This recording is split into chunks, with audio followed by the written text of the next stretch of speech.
κόσμου κάνουν λοιπόν εικόνες με πιστούς του Καντάφη, οι οποίοι βασανίζονται από το νέο καθεστώς.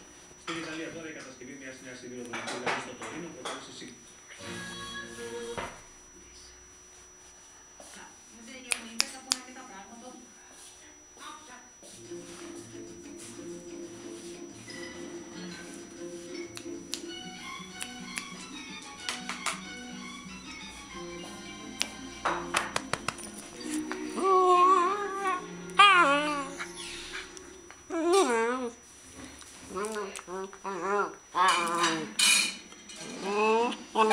Oh.